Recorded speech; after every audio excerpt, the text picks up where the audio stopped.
I want to know, all right, over under 30% of that locker room after this game said they're entering the transfer portal at the end of the season. Yeah! Here we go!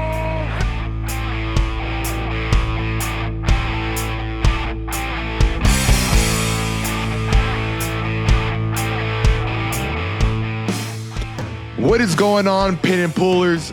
This is week 3 of the Pin and Pull podcast show. I am Pin.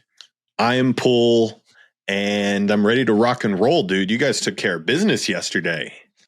Yeah, man. Let's jump into that to start off the day.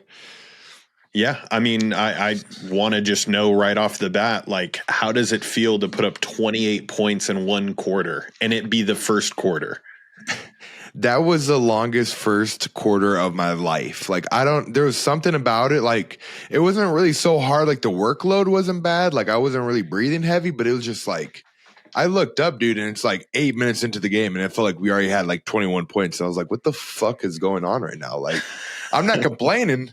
I'm not complaining at all. Like, it was nice, man. That's what we expect to do. But it was just like, wow, like, that happened fast. And I mean, I'll say it, I was a little bit nervous going into the game. Like, they weren't a bad team, but I mean, when you have Bobby P on your side and TG10 Heisman, I mean, can we start the Heisman talk? Like, I mean, like, it pisses me off that nobody talks about him, dude. Like, in the big media. I mean, the Hogs fans love him. They talk about him. The Hog podcast will talk about him. SEC Network will talk about him. But I mean, like, ESPN. Like, let's cut the bullshit. Like, start putting Talon in that category. Yeah, I mean, I show me another quarterback that has made like 2 of the plays that he's made so far this year, and they both came from yesterday. I mean, I think that run straight up the middle is like Aaron even had highlighted it. You can see when he kicks it up another gear. Like, he's like, all right, I'm in open field now. His stride, he literally was covering 5 yards with one step. Like, it's insane when he's at full speed, and the hurdle was nuts. Yeah, no, he's so special, man. It's really cool because Bobby Petrino coached Lamar Jackson. And so, like, some of the stuff, I don't want to say it's very similar, but like Lamar was very like shifty, and Talon's very shifty himself, but like Talon's like a lengthy runner. You know what I'm saying? Like, Lamar's just fucking Lamar at the end of the day. I think. Yeah, I mean, like, some of the clips are very like similar in the esque of like we're watching Teach tape, and then it's like, all right, Talon's actually doing this on the field. So it's really cool to watch and be a part of it all.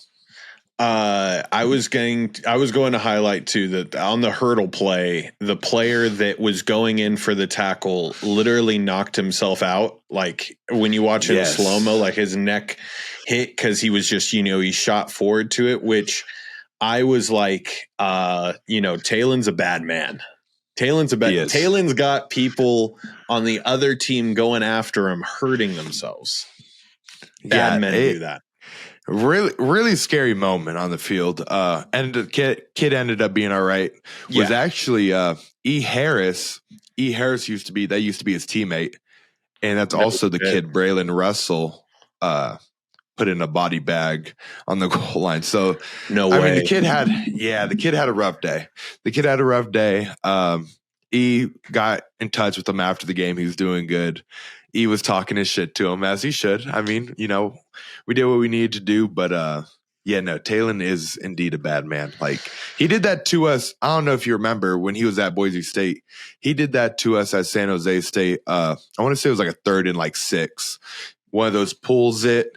He's about to get tackled like 2 yards short, and then hurdles the dude, gets the first down. It was game over. So nothing new. I've seen this before. I've been on the other side, so I know how that shit feels. Yeah, I do remember those games. Those games where San Jose would have a huge lead in Boise, and it would dwindle away, tough losses. Junior, you guys finished with 630 yards on offense, 5 for 6 on third downs. You guys rushed for 321 yards. What do you think you guys missed on Or was this, can we chalk this one up to like hey, we did what we needed to do in a majority of the facets, and we honestly just have to copy and paste it to next week? Like, what do you think of after a dominating win like this? I think what we could have improved on is that second quarter. Like, I think we got to 28 really fast, and then we got satisfied. And, I don't think we scored at the end of the second quarter. Yep. But it was like one of those things where we could have easily put up 40 in the first half and like shut out the game. And I think that's where we have to just be better and more, pros about, just being able to finish off games early. And when you have the opportunity, seizing the opportunity to end the game early. So I think that's kind of where I think we got to shift our mindset this week in practice of like, you know what, if we get the opportunity, now it's SEC play. Like, I mean, it's gonna be a fourth quarter brawl, but when you have opportunities to close out games, you gotta make it happen. Nice. Okay. I appreciate that type of answer because it's something that, great teams do. Great teams don't give you any sliver of hope. I think what you guys are starting to unlock, and the part that you say is like the fun, exciting part of the offense, is just the big time shot plays down the field that I feel like last year we were still learning the timing of. But bro, your receiving core this year is like, it's a specific archetype. Hold on, I need to ask you this because your receiving core is similar to a lot of the other receiving cores that I'm seeing with all these receivers that are like 5'7", bro, and like 160 pounds. Where did this archetype come from? Has it been there all along? And I've been missing out. Yeah, no, I'm starting to see it more and more. I mean, shit, the dude that we played yesterday at Arkansas State, I think number 16, he was maybe, George, I swear to you, maybe 5'5". Maybe. Yes. Like on a good day, he was 5'5". It looked like it. Like his head, his helmet was bigger than his body. What do you think he's listed as? I bet you they give him 5'8". 5'6".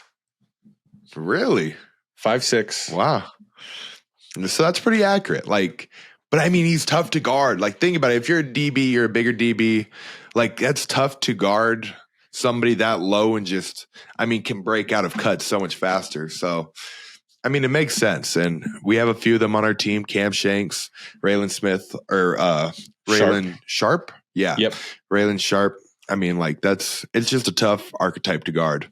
Yeah, man. Yeah, it really is. And your receiving core started popping off yesterday, and that was the reason why I highlighted it. They've popped off the first two games.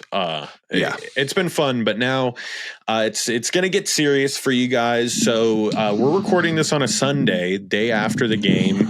What does this week look like for you in preparation for Ole Miss? We're going to cover it again at the end, but I just wanted to see if you have your outline for the week yet. Yeah, no, I think haven't really touched any of the video yet because I just finished watching up the Arkansas State film. But tonight I'll probably dig in a little bit into it, watch both their games from I know they played Kentucky and then I think they played Georgia State. Yeah, Georgia State because of the clip last week. And so I'll probably watch those games just whole, try to take, not too deep of the notes, just kind of watch being an observer and then dive deep kind of later on into the week and just kind of be a pro and try to find little tips and tricks of what they might be doing. Yeah, I watched back their film versus Kentucky and it's similar to a lot of the things that we're doing last year. But like I said, we'll touch on that at the end. Junior, the next thing I wanted to talk to you about is some of the crazy stuff that happened in week 2 of college football. You ready for this? Well, let's do it. Let's run it. Ready for some of these stories, dude? These some of the wildest stories that scoured the internet this weekend. So we'll start here with this clip from Kent State versus the Texas Tech Red Raiders. Bad team. The center didn't even get to snap a yard. He snapped it, it hit his butt, and it stayed right where it was at. And the play just happened, and Texas Tech topped on it. But the entire play is going on. The quarterback's the only person that knows. He's like, oh, no. Yeah, that's a nightmare situation. That's just bad ball. But like as a center, like how do you not feel that? Like there was like, I mean, let's see in this clip right here. I mean, come on. Like you gotta feel that. That ball just died. And like you said, everybody else continued to go on with their day. Man, that's a first. I mean, I think that literally might be a first all time in football. The dude, like the center lagged. The center That's lagged. what I'm saying. Mm-hmm. I mean, that's saying that you maybe see on the video game. So yeah, that's jokes. Absolutely unreal. I think he may have realized it at a point in time, like once he was engaged in the block, it's like, oh, the ball's behind him. Like I can't freak out and get the ball because then he'll lay down on it, or something like that. So he's got to. So you think he played it off? He was holding them, and he's like, guys, the ball's on the ground. Somebody must see this. So that was the first worst snap of all time. I don't know. Let us know in the comments. Time for story number 2. Junior, I don't know why I didn't make this story number 1. I'll let you give me your thoughts on Fran Brown making his entire team do sprints after beating UConn 27-20 in overtime. Yeah, man. I've heard a lot of crazy stories about this coach. Joe was there when he was clearing house. He kind of told a story somehow of like, I don't remember the full details, but like he basically like walked in and he was like, I'm creating like a whole new team when he first got there. And this was like during bowl prep. And like all these kids were like, all right, well, we'll go fuck ourselves. And this was like right before that. I think they were playing like the Pinstripe Bowl. But now to see this come out, I mean, as a lineman, I would be pissed. Because like, what's the message here, you think? Do you think it's more conditioning or do you think it's a punishment? I think it's a punishment for allowing the game to go to overtime in a situation where he feels like they should have crushed UConn. What do I think this is getting across? Nothing. Don't come to Syracuse to play football. That's what that's literally what this is giving off. How can any high school player go, oh, you know what's great about, Syracuse is it's no different than my high school football team. We also run sprints at the end of the game. So like it's a lateral move for me. I can do this. Yeah, no, that's I mean, I want to know, all right, over under 30% of that locker room after this game said they're entering the transfer portal at the end of the season. I will say under, but I mean, pretty close. I would say this is because I would say that this team does have some headstrongness. I mean, mind you, they just won. So like they should be pretty excited still. So it's not like they lost and did sprints. If they lost and did sprints, I would say over. I don't know. I think there's something more demoralizing than like playing like a close game and then getting publicly humiliated in front of the whole crowd by doing sprints after. I don't know. That's just me though. Bro, the comments are great. The again gift from Miracle. Again. People are saying he's a hell of a ball coach, man. He's a hell of a ball coach. This is mind you, okay, we talked about Fran Brown last year, and he said that he didn't shower. He's like, losers don't deserve to shower. So losers don't deserve to shower, and winners run more sprints. I get it. I get it. And maybe I've gotten soft. This is what winners do. The generation's getting soft.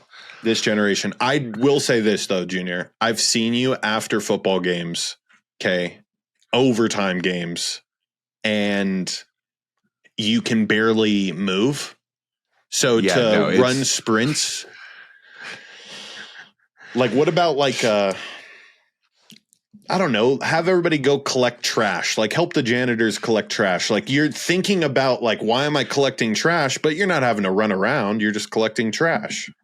Yeah. Maybe that's, and it looks better too. It looks better when somebody's recording it. So It's good for PR. All right, on to the next PR. story. Oh, there's no way you're having troubles replaying this. This happened in the San Jose State Texas game. And hold on, before this one though, Junior, I want to know: did you get a chance to watch any of that game in preparation, or have you seen the highlights since? I watched, I think, all the way up to like the first half, and like it was promising. It was definitely promising for the Spartans, but it got ugly fast. It definitely got ugly fast. I believed in the boys, though. I believed. I was about to say Walker was getting chewed out pretty bad. I've rarely seen that coach. I'm not going to try to pronounce his name. But yeah, he used to coach at Navy. I've never seen him get that mad at a quarterback before. But it was like the big shots were just missed slightly. And I feel for him because, bro, they would have been 14-7 San Jose, and everybody on Twitter would have been like, Arch who, like it would have been terrible. I mean, I feel like in those big time games, you just need to get on the board early and just hang on for dear life. And I mean, they had the opportunities, and Walk did miss a few throws. But I mean, at the same time, the O-line needs to protect a little bit better. Just going to say that. Did you see there was like an average height for San Jose's like trench and then Texas, and it was like there was like a 40-pound difference. 40-pound difference, 3 like inches in height. So it's I mean, they're just outmatched, but it's just kind of how it is being a Mountain West school going into an SEC school. Like it's not going to be an even playing field. Nope. And you gotta hit your big shots when you can. And I think they exposed a lot of things that even Texas is like, damn, bro, like any good team, any SEC school, they're hitting these shots. Yeah. So Junior, from this game, we did have a Peanut Tillman type of peanut punch situation.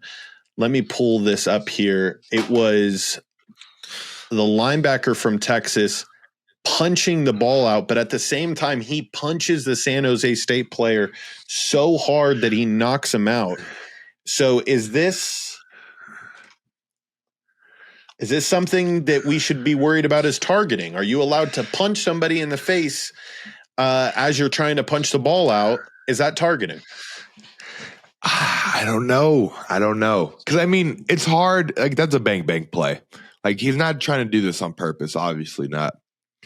But it's like low-key, like it could turn into a strat. And that's what's kind of like scary. But, I mean, at the same time, you have to be one strong motherfucker to punch somebody and knock them out with the helmet on. So, yeah, I don't think he'd call targeting. Did you see the dude for Dallas do the same thing? Offensive lineman? No, I didn't. I'll have to send you the clip after this. Same thing, like they're like engaged, and like the dude just like cocks back and just launches a left hand right at the dude. It's kind of an effective move. Oh, kind of effective move. It stuns you immediately. It gets your neck to move. Like whenever your head, like in a helmet, when your helmet moves, like that's your whole body moves. Yeah.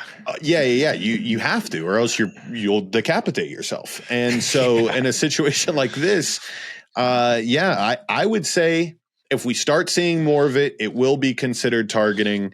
I've always thought it's kind of BS that offensive players can do the same thing. Bro, stiff arm is the equivalent to this. Oh, like, for sure. Maybe running backs start throwing jabs instead of the straight hand.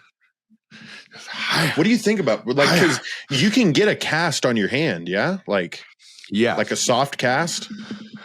I've always thought, I mean, like, if I'm a D lineman, I'm punch somebody in the mouth. Well, I think our D lineman should just carry a club with them, at least one hand with a club. Because when you get hit with that, like, dude, that thing is, I mean, powerful. It's powerful. It's like almost unstoppable if you use it the right way. Yeah, I mean, I think the Raiders used to do it back in the day. They used to use like hard plaster. Like it was crazy. These people were carrying around cement, like a little concrete Concrete gloves. All right. This little story here. Mizzou brought a fan onto the field to kick a 45-yard field goal for a chance to win $25K. Instead, he pulls up his shirt to reveal FKU on his chest and kick the ball at the Kansas sideline. I love this. Elite. Like an elite troll, like an all-time move that's going to be like, I mean, this dude's going to be put in the history books of like highlights of like KU versus Mizzou. And I mean, if I'm him, I'm doing the same exact thing. Like I'm kicking the ball right at their sideline. Screw Mizzou. And you had another insight on this, yes? Yeah. So this camera angle doesn't show it, but there's an on-field camera, which I'll send you that video. And the dude has a prosthetic leg and he's going up to kick the ball with his prosthetic leg, which I mean, like, no chance. Guy has no chance. And goes opposite foot and kicks it right at the sideline. All-time move. I mean, whoever chose the guy to do the kick must have known. But legendary troll, legendary rivalry. I didn't realize it was that big. Did you know that? Whenever it's a border war, I always am like, yeah, these people get up for it. But I mean, dude, we're raised on the West Coast. I mean, our rivalry was BYU, Utah, our entire life. That was it. Oregon, Oregon State, USC, UCLA. That was it. Yeah, it didn't really hit. Yeah, it never really hit. Yeah, but Utah BYU did. Yes, that's a great West Coast rivalry. And the Civil War with Oregon and Oregon State's good too. But I didn't watch any bit of this Mizzou KU game, so I couldn't even tell you who won the game. Did Mizzou pull it out? I think Mizzou won, sadly. Boom, Mizzou. Okay, Junior, next story. South Florida coaches. Now, this South Florida team, I like them. I like them a lot. And they got Grammatica kicking field goals, which is an all-time kicker name, kicker family lineage. And he got the easiest game winner that, mind you, if that game winner was 20 yards deeper, the way that the angle was headed, he would have shanked the shit out of it. So bad. He'd have missed. Yeah. But I want to play for you guys the coaches as they're yelling back to the locker room. This is a pretty cool scene here.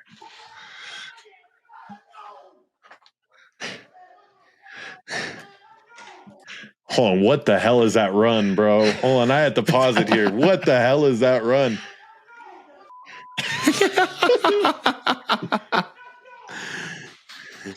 What's funny is like they're running to the elevator. Like this is all energy. Just think about.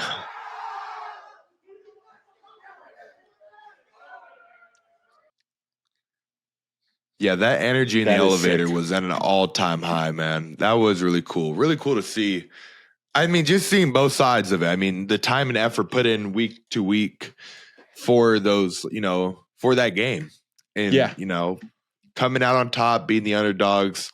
I mean, those guys are probably not making too much. And so to see it all pay off at the Swamp, like that's just true feeling and just everything coming out of all the hard work paying off. So really awesome video and a lit elevator ride. Let me tell you that. I think they got paid $1.5 million.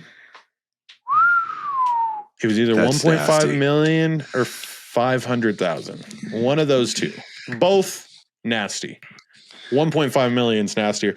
And then I don't know if this is real media. I have to look this up. Did Billy Napier get fired?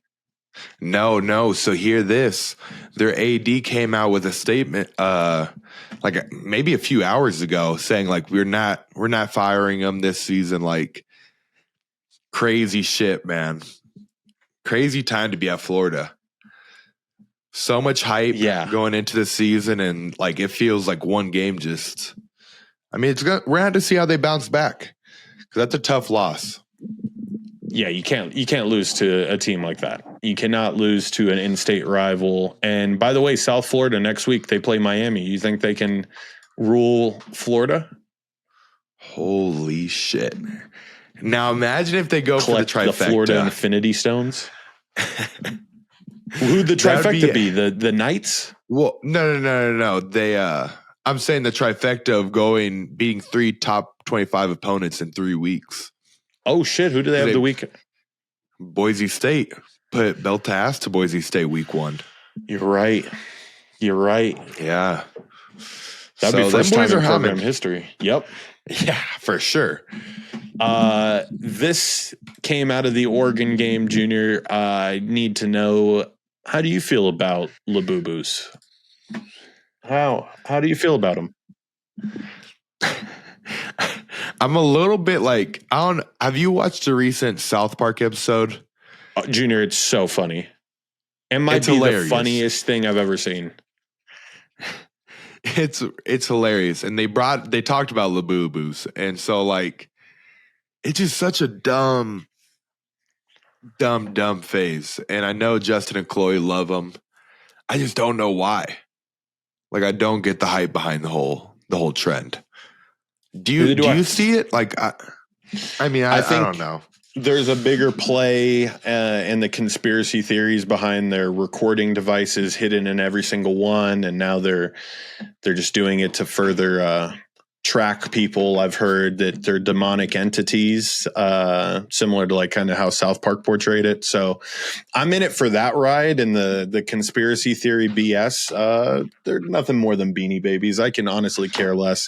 But of course, Oregon does this. Oregon's always doing corn bullshit. But Oregon kicked ass this weekend. They talk about belt ass. That might be the biggest belt ass of the weekend. Oklahoma State was 28-point underdogs, which I was like, oh wow, like I didn't know the wheels had fallen off that bad. And then they ended up losing 70 to like 10. It was terrible. Yeah, that's horrible. I mean, to be a Power 5 or Power 4 school, and I mean, shit, we lost to them last year, so I can't say too much, but that is bad. And I think part of that is Gundy, what he said in his pregame conference about like Oregon having all the money, like installed no faith into his guys. But I mean, shit, Oregon did. I mean, they look good. What can I say? Just solid team. I saw this also from the Oklahoma State media that Mike Gundy had actually like lifted up his shirt at a press conference recently. So I want to play that for you because like it's just a very Mike Gundy thing to do while telling a story is to show the crowd his abs. So where the kid goes down the well, that's how I came out. And when we broke the huddle, like Nebraska's defensive line had their shirts tied up. And I thought, this is not good. But I do remember. It was a little bit, you know what I mean? But like what other coach is about to do a little, here, let me get a pause. Like the tweet that I saw was just this still frame of Mike Gundy at his press conference lifting his shirt up. But only him, bro. He's showing off the 6-pack. Yeah, he's showing off all the hard work from the summer. I think he wanted to show the media something. But he's always been a good like press conferencer. Back in the day of what was the line that he said? I'm 40. Yeah. Yeah. Yeah, dude. And to think like I was like 10 when that came out. And I remember that like so vividly. I don't know why. But yeah, it just shows like he's been doing this for years. He's a all-time motivator, except for this week, and they lost 69-3. I looked it up, and he got plastered all over the media with his shirt off. So it's like a lose-win situation. Not a win-lose. Definitely. They lost, but they still won at the end of the day. You know, the lady saw it. Junior, that's all the topics that we have for week 1. Anybody that you want to shout out this week sponsor-wise? Yeah, man. We just got these awesome posters back here. Canvases, art, you could call them, by Lindsay Kelly. Wait a second. Let me make sure. Yep.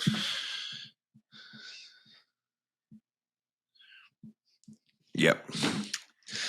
So, yep, we just got these really dope art pieces right back here for the house. Pity actually had his first photo shoot today with this lady called Lindsay_Kelly Art. She makes really cool stuff for the university.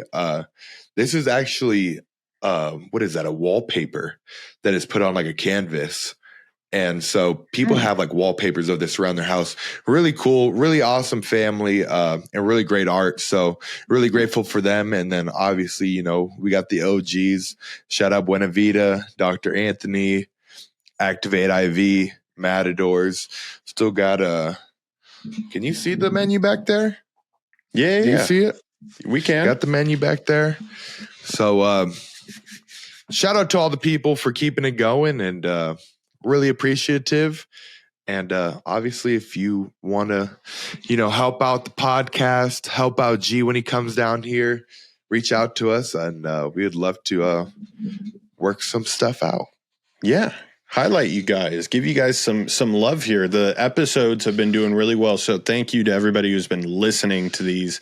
We had 2,000 views with no promotion in 24 hours. So we greatly That's appreciate awesome. it. And, you know, we appreciate all your guys' comments too. One of these weeks, probably like the bye week is the first week that we go through all the viewers' comments and we do like a read your comments episode. So make sure you keep commenting your questions and we will be getting to those eventually. Junior, I never got the chance to ask you about Butch Jones, the coach for Arkansas State, and how upset he was. You were in close proximity to the man, probably a couple of times.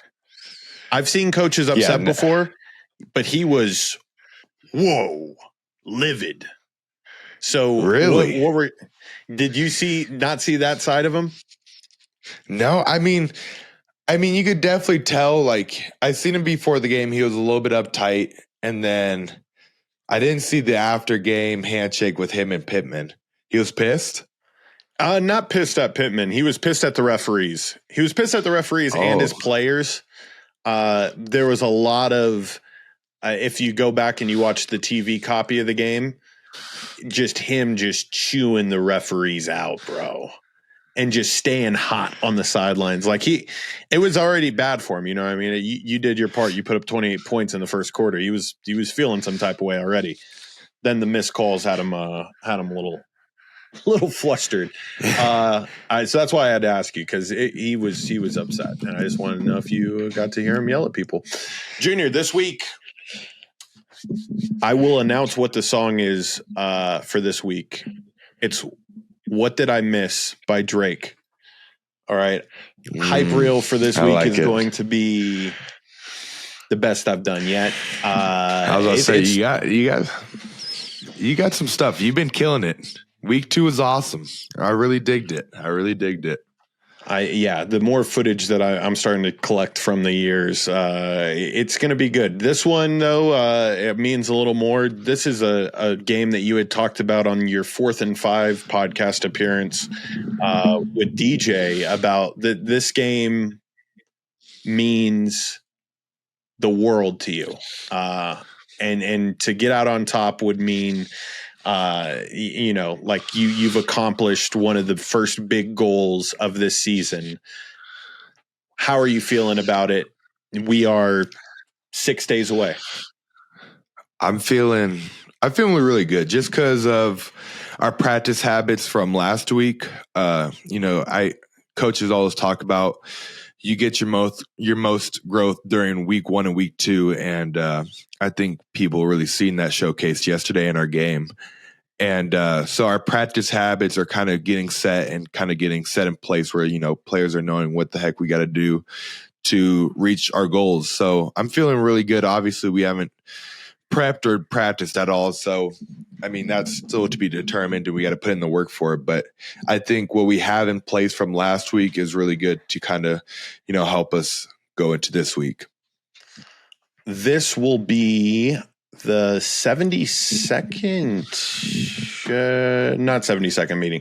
The Razorbacks lead the all-time series 37-30-1. But Ole Miss has won 5 of the last 7 meetings, including what took place last year. What needs to go right for you guys, or what are you going to be using as motivation from last year? Like what moment from that game sticks out to you the most about, wanting to change the history? Yeah, I think really what it comes down to is just being embarrassed in front of our home crowd. We played a brand of ball that, I don't think anybody was proud of that night. And our fans deserve better than we put out there that day. And so, we have a really great opportunity to go in there and, just take over what, we didn't do last year. And they've taken some of our guys. So, that's a little bit of added motivation. And this game means a lot. It means a lot for us. It means a lot for the state. And it means a whole lot for Coach Pittman because, some shit. It was messed up, man. It was messed up. It was really messed up. I love hearing that. I love the personal aspect of this, the build up.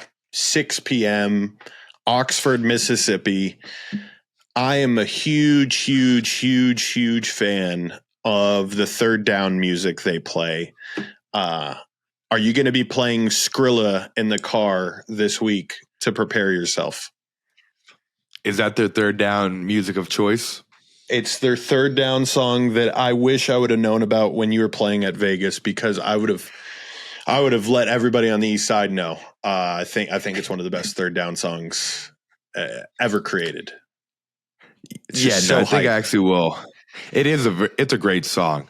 But what's actually funny is this just shows how telepathic we are. Because I've thought about that. I was like, dude, I need to start studying third down music from other stadiums and let that be like my little like motivational cue to like reset back in. You know what I'm saying? Like, because third down along or third down, whatever it is, like there's something about it in college football where it's like, holy shit, strap up your chin strap. Like, let's go. And so I'm definitely going to be playing that in the car. I'm excited that you told me that. Yeah, no, I'll get it to you sent over, bro.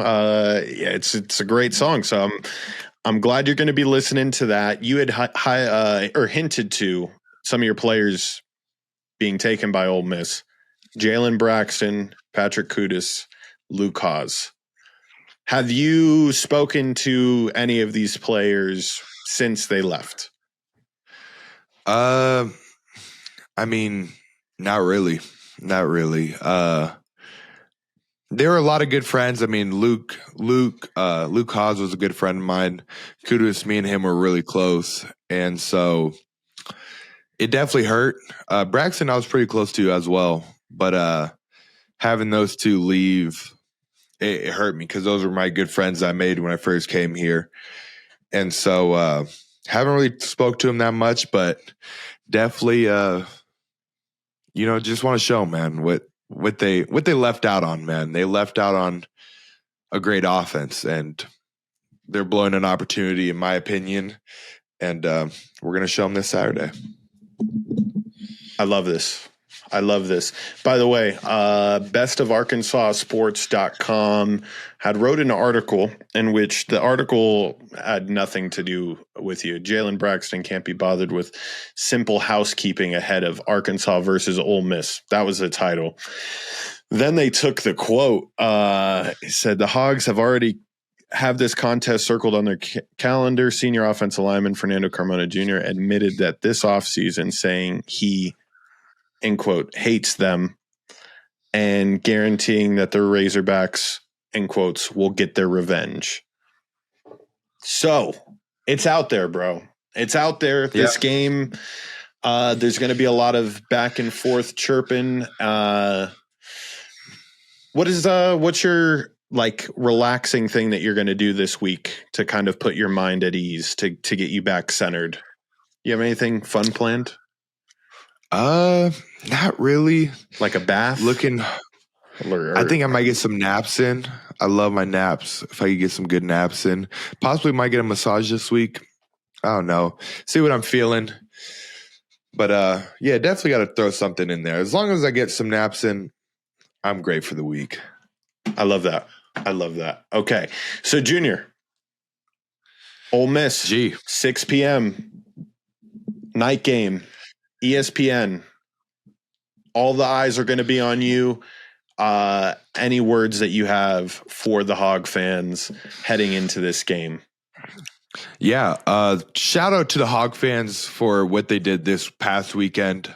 Like, that was an all-time environment that I will remember for the rest of my life. And just the energy that you guys brought to us, Sarah. I mean, we're still carrying with us, and we're carrying that high of, the roar of the crowd and the Hog call that was, on display numerous times yesterday. And so I want you guys, obviously it's not a home game, but to tune in, show love. I mean, if you're making it out to Oxford, be loud. Be loud for us. We really thrive off that energy. And we're going to be thriving off the opponent's energy as well. I mean, that's just kind of how it is when you're going into opponent's territory. But if not, cheer hard from the crowd, cheer hard from the couch.